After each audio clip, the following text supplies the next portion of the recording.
Hey everyone, it's Ryan Caldwell.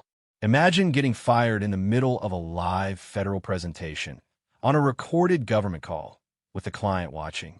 No warning, no private meeting, just a smug thanks for your past work, and we're moving on without you. I closed my laptop, walked out. The senior government program manager stood up silently and followed me right out the door. That one quiet walk started a chain reaction that burned a multi-million-dollar contract to the ground and taught a cocky heir exactly what happens when you cut the wrong name from the paper. If you want the full story of how arrogance met accountability and lost, stick around.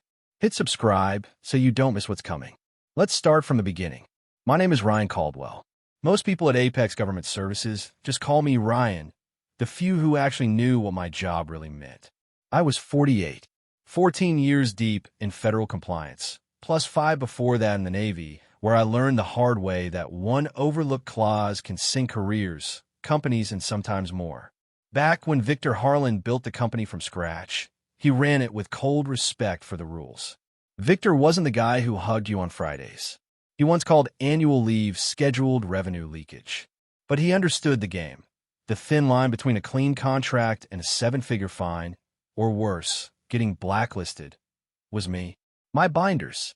My habit of reading every Federal Register update the day it dropped. I didn't chase applause. I chased accuracy.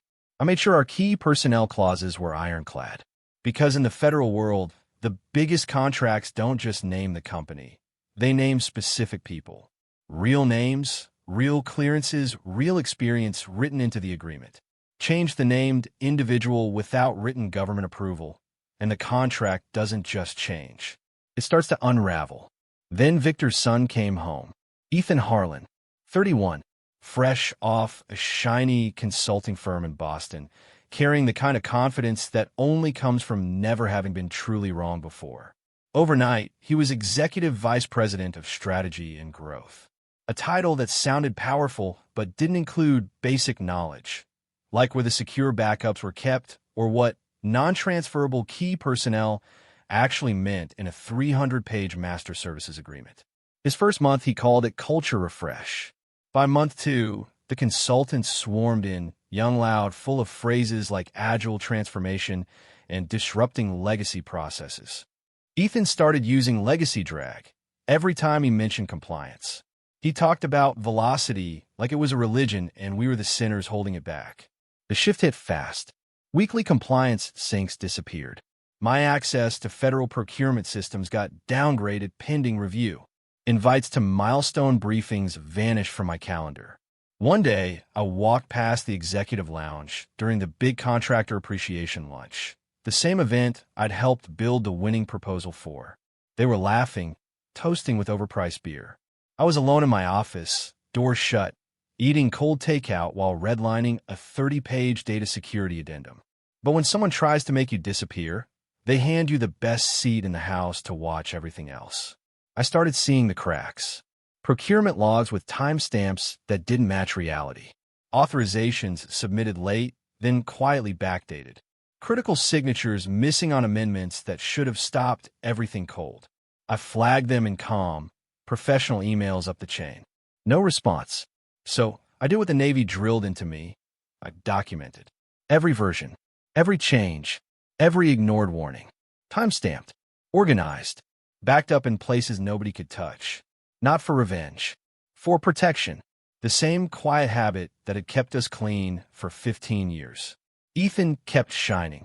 He created a Slack channel called #NextLevelMoves and floated replacing our detailed risk assessments with emoji reactions. Thumbs up for low, fire for high. Legal tried to raise a flag once. Then they got the message. Adapt or get moved aside. I stayed quiet. Not scared. Strategic. I'd seen his type before. They come in hot, dismiss everything that came before them, treat hard-earned process like clutter. They always flame out. Sometimes they get promoted sideways. Sometimes they just vanish. So I kept saving. Home scanner running late nights. Triple archiving everything. Building insurance. Then, one Tuesday morning, around 8:45, an email landed from Margaret Torres, the senior program manager on the government side.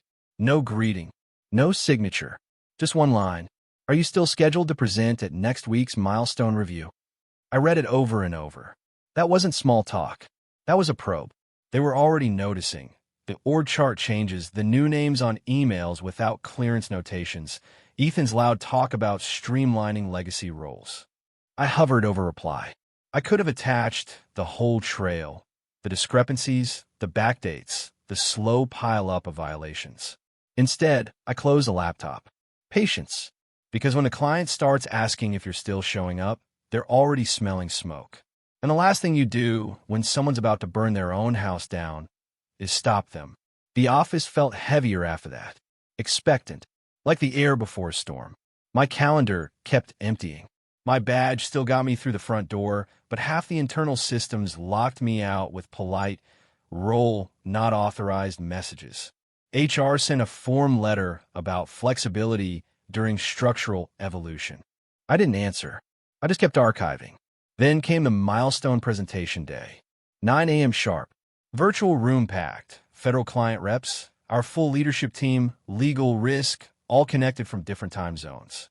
I was walking through the slides. Compliance milestones met, risks mitigated, everything documented and cleared.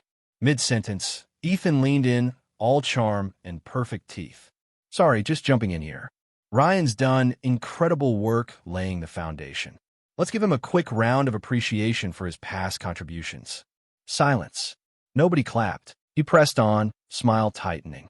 That said, we're shifting to a leaner, faster compliance model. Less paperwork, more velocity. It aligns better with where federal priorities are headed, right?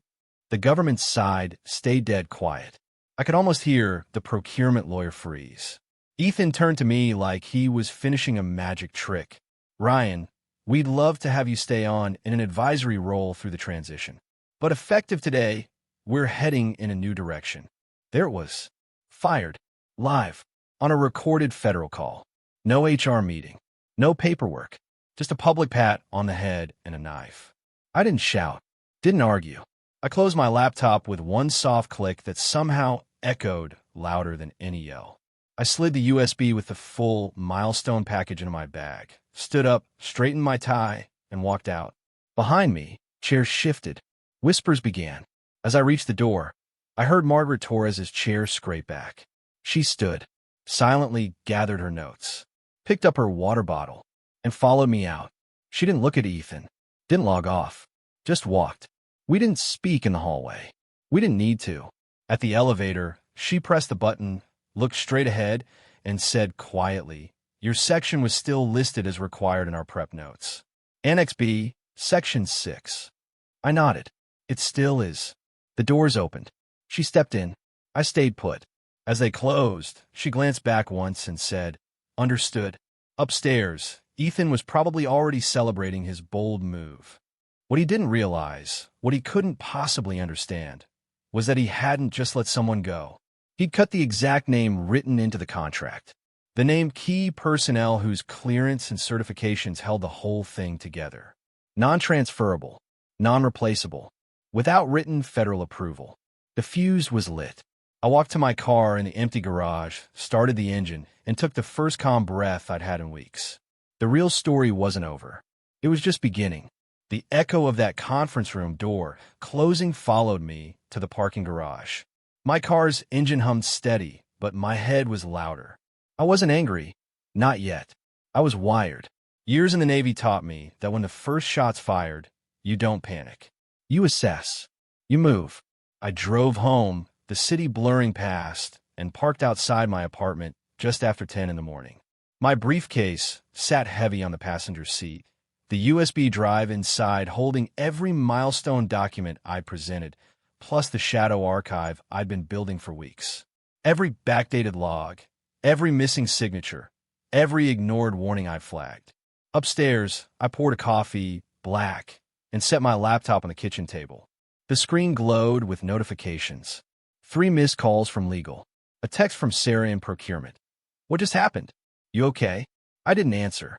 Not yet. Instead, I opened my personal email. There it was, still sitting in my inbox from last week. Margaret Torres's single-line message. "Are you still scheduled to present at next week's milestone review?" I read it again, slower this time. The weight of it hadn't changed. The government wasn't just curious. They were watching closely. Then my phone buzzed. Another email. Secure government domain. No CCs. No fluff. From Margaret. Subject, follow up. One sentence. Availability for a discussion next week? No greeting. No details. Just a door cracked open. I leaned back, coffee cooling in my hand.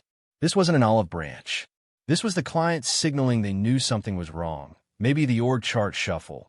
Maybe Ethan's loud, streamlining talk. Maybe the new names flooding their inbox without proper clearance codes. I typed back. Depends on who's still clear to discuss. Short. Deliberate. Then I hit send and shut the laptop. Back at Apex, the building was a pressure cooker ready to blow. Ethan, oblivious, strutted out of the conference room like he'd just closed a billion-dollar deal. We're moving fast now, he told a consultant, clapping his shoulder. Old systems don't scale. The rest of the leadership team wasn't celebrating. They sat around a half-eaten fruit platter, staring at the empty chair Margaret had left behind. The federal client hadn't returned to the call. No goodbye, no we'll follow up. Just a blank screen and a status that read connection lost. Everyone knew it wasn't a glitch. Legal bolted to a closed-door huddle. Procurement started digging through the milestone submission schedule like they were solving a crime with nothing but a spreadsheet and caffeine. Sarah texted me again. Legal's freaking out. Ethan's dictating a PR spin already. I could picture it. Ethan pacing the glass-walled executive suite, telling the comms team to draft something about agile restructuring and forward momentum. He didn't see the storm coming. He thought he'd cut dead weight. What he'd actually cut was the named key personnel, the one person whose clearance, certifications, and signature kept the contract legally valid. Non-transferable, non-replaceable, without written federal approval. Clause 9.4.4 of the Master Services Agreement. I could recite it in my sleep. Ethan probably hadn't even skimmed it. By noon, the whispers were spreading. Legal was cross-referencing the contract's personnel clauses. Finance was sweating over the payment schedule, knowing a client freeze could choke cash flow in weeks. Ethan kept moving, oblivious, already planning a LinkedIn post about embracing bold change. Then, at 2:42 that afternoon, my phone buzzed again. Another secure email. Government domain. Subject, clarification request. This one wasn't from Margaret. It was her boss, Daniel Pierce, a deputy director at the General Services Administration. I met him once, years ago, during a brutal multi-agency audit. He didn't talk much, but when he did, people listened. The email was 3 lines. Confirming named personnel status for Apex Government Services contract. Please advise on your current role as of today. Response requested by COB tomorrow. My pulse didn't even spike. I've been expecting this, or something like it. The government wasn't playing. They'd seen Ethan's stunt, Margaret's exit, the sudden shift in names and faces. They were checking if the contract's foundation was still intact. Because without me, the named officer with the clearance, the polygraph history, the years of audited compliance, the contract wasn't just shaky. It was potentially void. I didn't reply yet. I set the phone down, sipped my coffee, and let the moment settle. Back at Apex, the cracks were spreading faster. Sarah texted again. Ethan's yelling at legal now. Keeps saying, nobody told me he was critical. I could imagine him, red-faced, pacing, blaming everyone but himself. Legal probably tried to explain the named personnel clause, the non-transferable status, the federal approval process. Ethan likely waved it off, calling it bureaucratic noise. He didn't get it. He thought a contract was a pitch deck. Add some flair, swap some players, sell the vision. But federal contracts don't want vision. They want proof. Accountability. Continuity. And my name was the continuity. By late afternoon, the federal client sent a formal notice to Apex. I didn't see it myself yet, but Sarah forwarded a screenshot from her work email. Subject, suspension of engagement, immediate. 3 bullet points, sharp as knives. All scheduled meetings suspended until further notice. Outstanding invoices will not be processed pending review. Personnel breach under active investigation. Compliance status unresolved. No emotion. No wiggle room. Just bureaucratic steel. The office imploded quietly. Legal stopped answering phones. Finance started running worst-case scenarios, knowing a payment freeze could spiral into layoffs.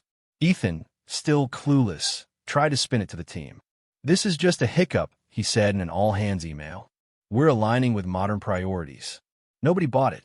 That evening, I got a call from an unknown number. I let it go to voicemail. A minute later, a message popped up. It was Daniel Pierce himself. His voice was low, measured. "Ryan, it's Dan Pierce with GSA. I'd appreciate a call back when you have a moment." Off the record, I saved the message but didn't call back. Not yet. Instead, I opened my laptop and pulled up the shadow archive. Every document, every email, every flag violation. I added today's emails, Margaret's, Pierce's, and timestamped them. Then I uploaded it all to the secure cloud folder I'd set up months ago, the one I'd shared with the client for redundancy. Ethan thought he'd streamline me out. He didn't know I'd been building a safety net the whole time. The next morning, I woke up to a flood of notifications. HR had called twice. Legal sent an email titled urgent. Touch base. Even Ethan himself sent a message through the company chat. "Hey Ryan, let's connect and clear the air. No hard feelings, just want to align." I didn't respond. Instead, I met a recruiter at a quiet diner near DuPont Circle around 10. Not a stranger.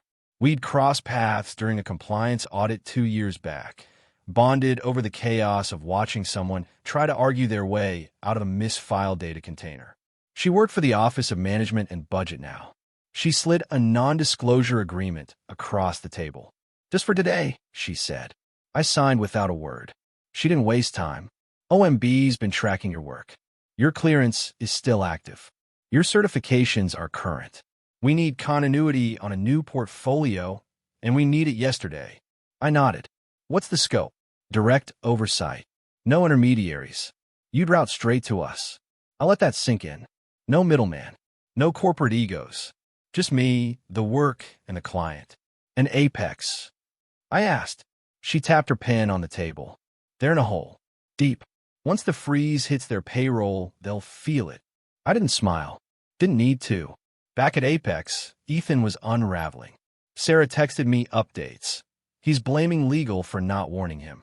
Just stormed into their office shouting about, "Why didn't anyone tell me he was named in the contract?"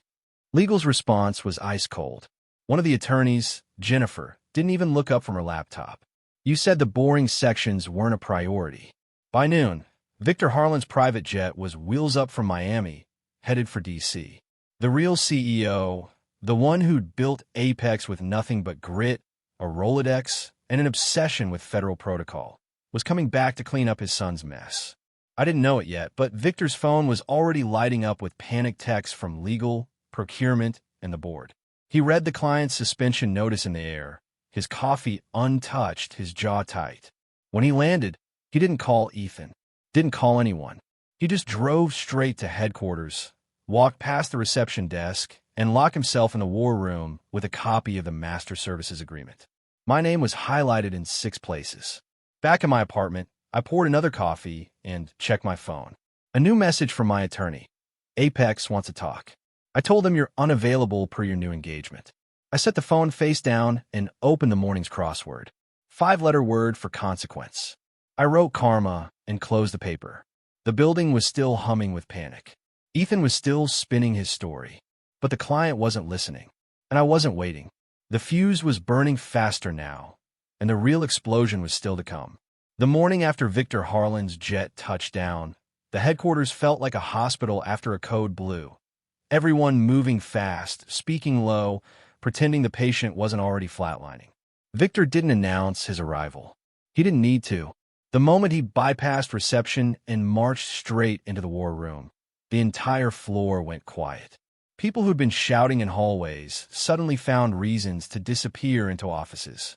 Phones were picked up, then gently placed back down. The air smelled like burnt coffee and fear. Inside the war room, Victor sat alone at first. Tie already loosened, sleeves rolled. A printed copy of the Master Services Agreement spread out in front of him like a crime scene map. My name was highlighted 6 times in fluorescent yellow, once in the key personnel clause, once in the continuity provision, twice in the security clearance addendum, and twice more in the non-substitution rider. The kind of language that doesn't leave room for interpretation. He didn't call Ethan immediately. He called legal first, then procurement, then finance. One by one, they filed in like students sent to the principal's office. Pale, sweating, clutching folders they hoped contained answers. Ethan arrived last.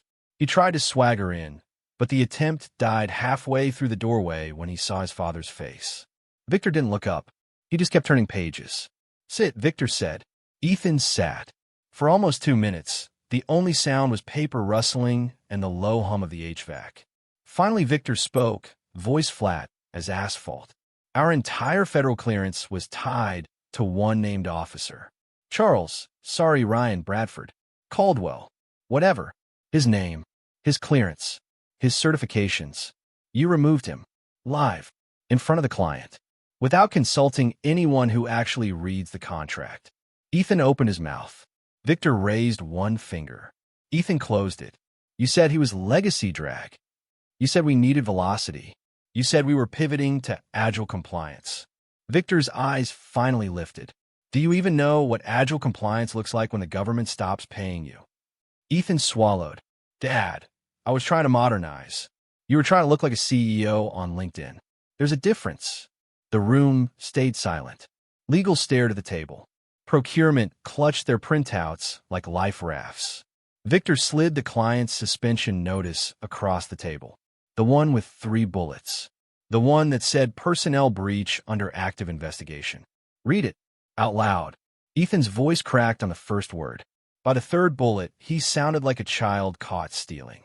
Victor waited until he finished. That's not a hiccup, son. That's a guillotine. And you pulled the lever. He stood slowly, gathered the documents, and looked around the room. Legal. Draft the emergency re-engagement request. Procurement. Pull every version of the MSA from the last 3 years. Finance. Model the cash burn if payments are frozen for 90 days. HR. Stop trying to contact Ryan. He's not coming back to this circus. He paused at the door. And Ethan looked up, eyes wide. Stay out of my way until I tell you otherwise. The door closed with a soft click that felt louder than any slam.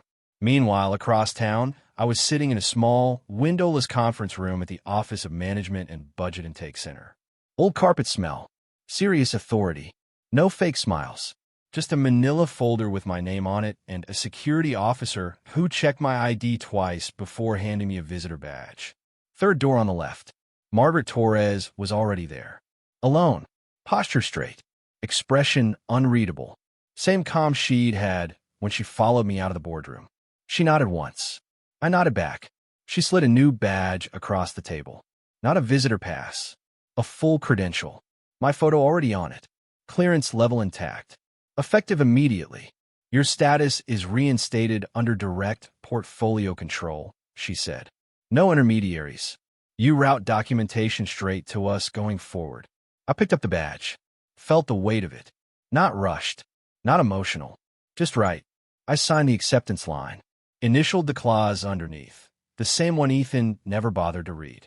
The one that made my name the lock and the key. As I stood to leave, Margaret added one more thing. We've sent issue transition guidance to your former contractor. I nodded. They just don't know it yet. She almost smiled. Almost. Back at Apex, the freeze was already biting. Invoices stalled.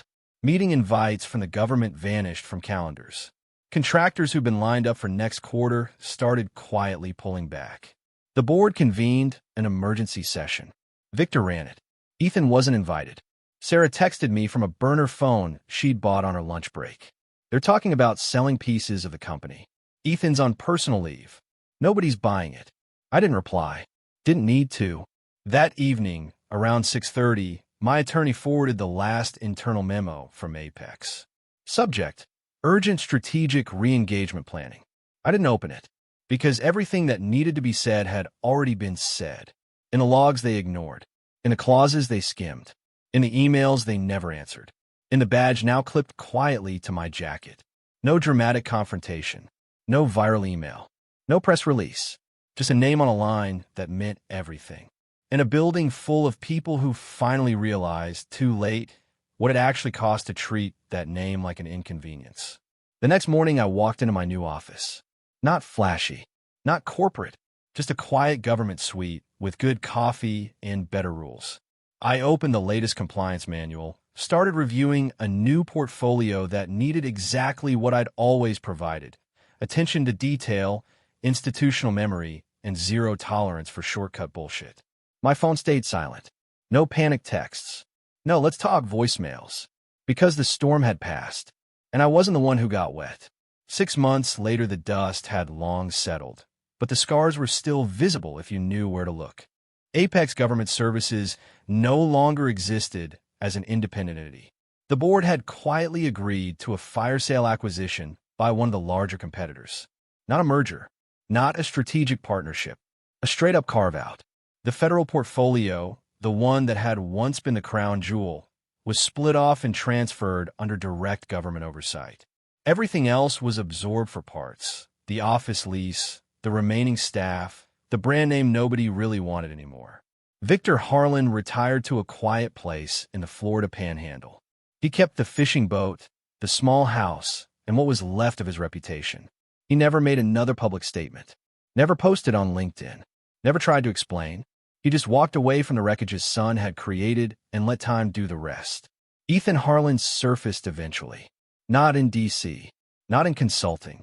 He was down in Austin, Texas, working for a mid-tier startup that billed itself as a digital transformation accelerator. His title was Chief Innovation Evangelist. His LinkedIn profile featured a lot of buzzwords: agile, disruptive, velocity, mindset shift, and zero mention of federal contracts, compliance, or named personnel clauses. The photo showed him in a polo shirt at a rooftop networking event, smiling the same tight smile he'd worn that morning in the conference room. Nobody in the industry reached out to him anymore. The ones who knew the story didn't need to. And me? I was sitting in a corner office that didn't belong to any private company. Government-issued desk. Government-issued coffee maker that actually worked. Government-issued badge clipped to the lapel of a jacket I no longer had to justify wearing. The portfolio I'd been assigned was smaller than Apex's old federal slice, but cleaner. Fewer layers. No intermediaries. No sons trying to prove something to their fathers. Just requirements, deadlines, and the quiet satisfaction of knowing every signature was mine to give, and every clause was read the way it was meant to be read. I didn't gloat. Never sent a single "I told you so" email. Never posted anything cryptic on social media. There was no need. Sometimes the best revenge isn't loud. It's just continuing to exist in the place where you're actually needed. One Tuesday afternoon around 3, I got an unexpected message. Not from Apex. Not from legal. From Sarah, the procurement specialist who'd kept texting me through the worst of it. She'd landed on her feet. Moved to another contractor, better pay, better leadership. Her message was short. Saw your name on the latest award notice. Congrats. You deserve it. I typed back 2 words. Thanks. You too. Then I closed the window and went back to the compliance manual open on my screen. Outside, the cherry blossoms were gone for another year. The city kept moving. Contracts kept getting awarded. Audits kept getting scheduled. Life kept going. But every once in a while, when I'm walking down a hallway or sitting in a briefing, I catch myself thinking about that morning. The soft click of the laptop closing, the scrape of Margaret Torres's chair, the single word she said as the elevator doors shut. Understood. That one word had been louder than any boardroom argument, any LinkedIn post, any panicked all-hands email. Because some things don't need volume to matter. They just need to be true. And when the truth finally lands, it lands heavy. I finished my coffee, opened the next section of the manual, and kept reading. The work never really stops. But for the first time in a long time, it felt like the work was being done exactly where it belonged.